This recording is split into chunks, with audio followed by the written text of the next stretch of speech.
It's the next day. I'm getting in the shower. I run out of hot water in 15 minutes, so I get out and check the water heater. I notice the water heater knob won't move, and she has super glued my water heater knob on my brand new water heater.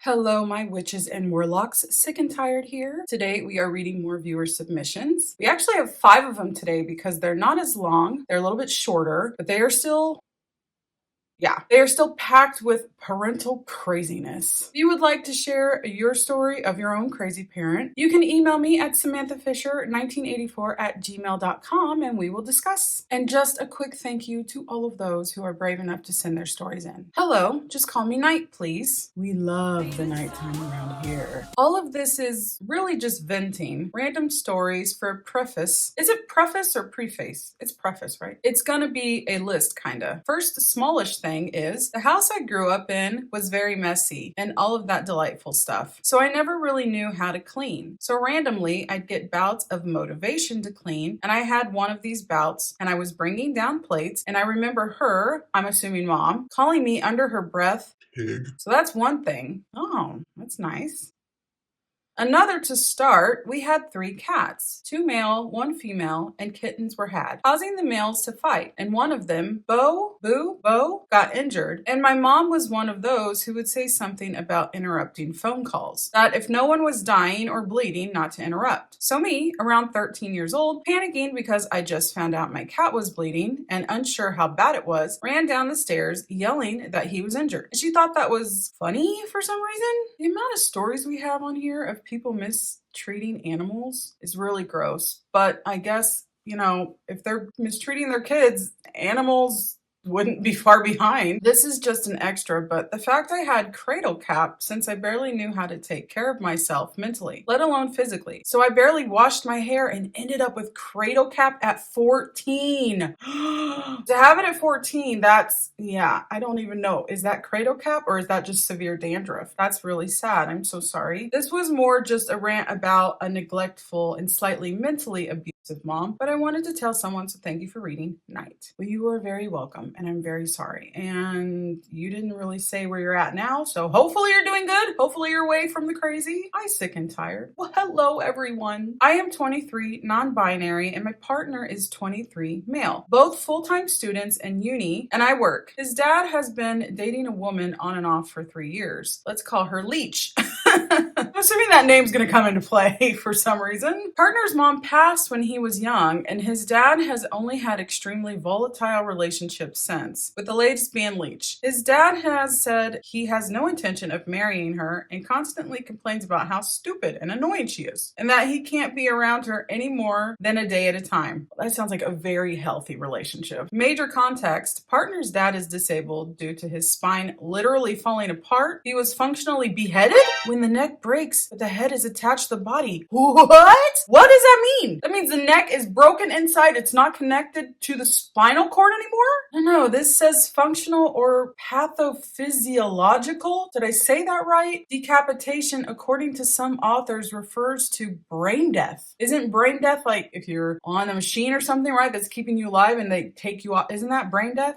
They know that you're not going to come back? I don't know. That's wild. Let's just keep reading. My partner has no intentions of ever moving out because he has to take care of his dad, which I get, since I had to take care of my father before he passed. So he is somehow able to walk again with a walker, albeit with a great amount of struggle. He is on a lot of pain medication, but Leech does not help him for the most part. Very rarely, in fact. She prefers to make him get up and do things for her, like make her food and drinks, despite him saying he's in a lot of pain that day. She stopped working about a year ago and refuses to go back to work and spends like $500 to $1,000 a week of the dad's money on, I swear so far this video is trying to see how well I can pronounce things. Okay, let me see. Is this how you say it? Sheen, Timu. Oh, well, TikTok shop, I know how to say.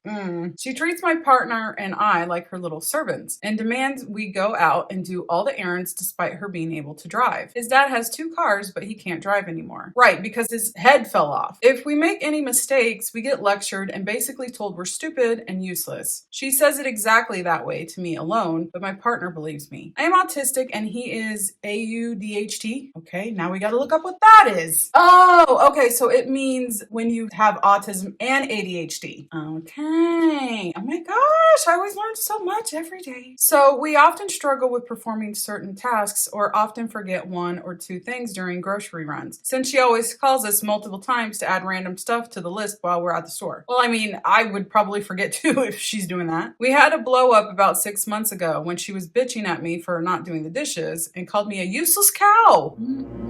I was letting a single pot soak in the sink for a couple of hours. I had enough and snapped and said, quote, I don't know who the fuck you think you're talking to, bitch. I don't know who you think you are, but you don't get to talk to me or anyone else here like this. If you want something done, fucking do it yourself. Oh, I mean, I guess we both said the same thing, more or less. I had stood up and approached her, but she took this as a threat and began threatening to beat me up, calling me white trash and a whole slurry of names. The crazy part is his dad got mad at me because I talked back to her and ran up on her. It's not that crazy. It usually happens that way. I casually walked up and stopped a foot away, but raised my voice, honest to God. He then kicked me out of the house and I went to my grandma's. That all basically blew over and my partner has been begging his dad since to break up with her because everyone hates her. But his dad just says he understands and that's that. My partner is convinced they won't work out and she'll be gone eventually, but I don't believe it because they are incredibly toxic, yet codependent towards each other. They scream at each other for hours and she even hit him before. But ultimately, there's nothing we can do about it because his dad is fine with it. He's not, but yeah. I limit my time there and literally ignore her. Like, if she tries to speak to me, I will walk away. I don't want to break up with my partner, but I can't see it working out if the household is going to be so tumultuous. My partner has expressed that they make him miserable as well, and he hates his situation. Thank you for reading, and I apologize if this ended up as a ramble instead of a story. I'm just so annoyed by that woman. I do not blame you, and this is a tough situation for you, right? Now, you have to answer this question to not just me, but to all almost 7,000 of us. Is your boyfriend,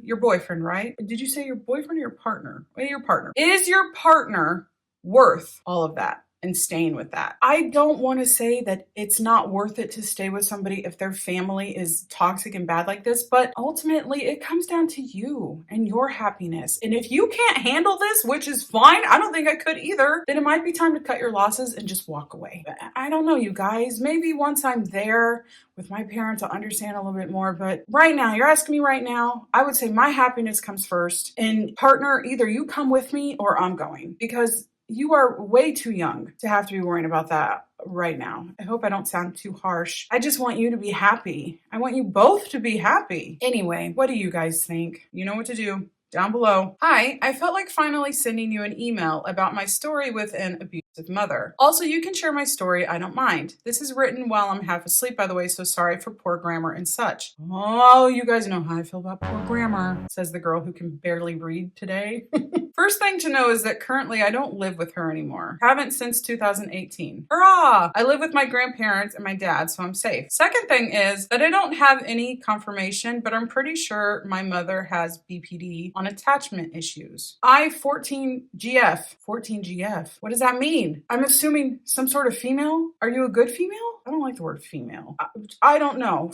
Honey, are you gluten-free? I love the young people. Okay, so our gluten-free friend here has one story that isn't very bad, and I'm pretty sure I deserved what happened. LOL. Oh, no, I don't think you do. When I was around 5, my brother and I were playing tag inside our condo living room. My mom was on the balcony, and while playing tag with my brother landed on her Kindle and broke it. This caused us to stop and, feeling ashamed, had to do some laundry as it was a chore we had to do anyways. I'm the golden child. This is important, being a rainbow baby, and took the blame for my older brother without him asking, not wanting him to get in trouble. While we were downstairs in the laundry room, my mother found out and stormed down, asking who did it, which of course I said it was me, and she was furious. I had long hair. Oh no, I know where this is going. And at the time, it was in cute pigtail braids, which my mother proceeded to drag me up the 3, technically 6 flights of stairs that were carpeted. At the time, I had a metal bunk bed because I shared a room with my brother. My mother threw me into the bottom bunk and screamed at me for 4 hours, punching me and hitting me because she was angry. Rightfully so. We destroyed her Kindle, but you don't use physical punishment. Yeah, exactly. I mean, I understand being angry. You can discipline them in a healthy way. You don't do it like this. I ended up with a concussion and a dented wall.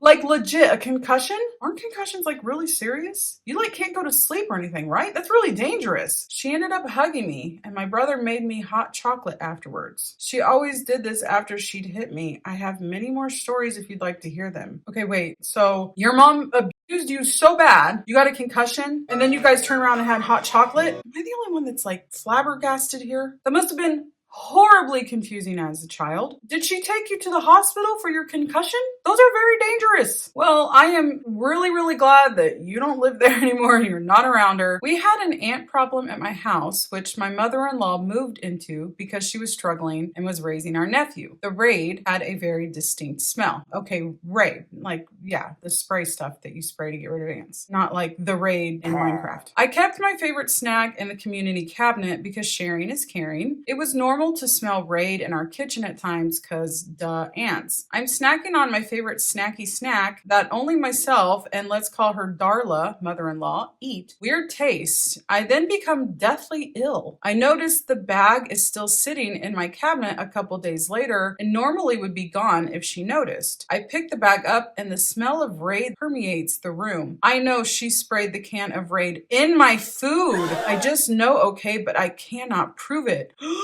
Oh my gosh, why would she do that? Evil! Fast forward a few months, I take very hot showers. My shower is my only me time, therefore it usually takes me about 45 minutes, which she absolutely loathes. She unlocks my door, walks in, and turns the water heater down. I therefore become pissed and get out and turn the water heater back up. Oh wow, the nerve of this woman. It's the next day, I'm getting in the shower. I run out of hot water in 15 minutes, so I get out and check the water heater with purple shampoo running down my arms and back. I notice the water heater knob won't move. I then find my glasses to view my absolute shit of a situation, and she has super glued my water heater knob on my brand new water heater to below its preferred setting. There is no fixing this. Oh fuck no. Nope. She'd be gone. She'd be out or I'd be out. Why do you care what I'm doing in the bathroom? Why do you want me out of the what, to sit around and be miserable with you? I can't use acetone because hello, explosion, and I can no longer relight my water heater if it does indeed go out for whatever reason because you have to turn the knob to ignite, to then reignite. Needless to say, myself and let's call him Josh have separated and I now live far away. Oh, thank God, a happy ending. Oh, yes, we love happy endings. Hi, Samantha. Growing up, I lost my mom when I was 9 years old. My dad was very abusive to my mother, starting at the age of 5. I always comforted her because he was wrong for how he treated her. My dad was a narcissist, egomaniac, failed Casanova, and a racist. I have a rough time forgiving him, especially when I found out what my mom had been through in her life. Basically, I had no direction from 12 on. I fended for myself. But the way I see it now is those very bad things that happened has made me stronger. Well, first of all, I'm very sorry that all of this happened to you. And yeah, I think that sometimes and what doesn't kill you makes you stronger. I do think that a lot of us are a lot stronger than normal. On the other hand, it's a bummer that a lot of us know things that we shouldn't by certain ages. You know, we have our innocence taken away from us, robbed from us. But I do understand what you're saying. I hope that your life is good and I hope that you are happy. Thank you so much to all of you for sending in your stories. We hope that you all are doing well. We are all here for you and we love you. If you would like to watch more viewer submissions, there's a playlist right here that you can check out. Until next time, I hope you have a wonderful day. Hope your magic is strong and your symptoms are low. Bye, guys.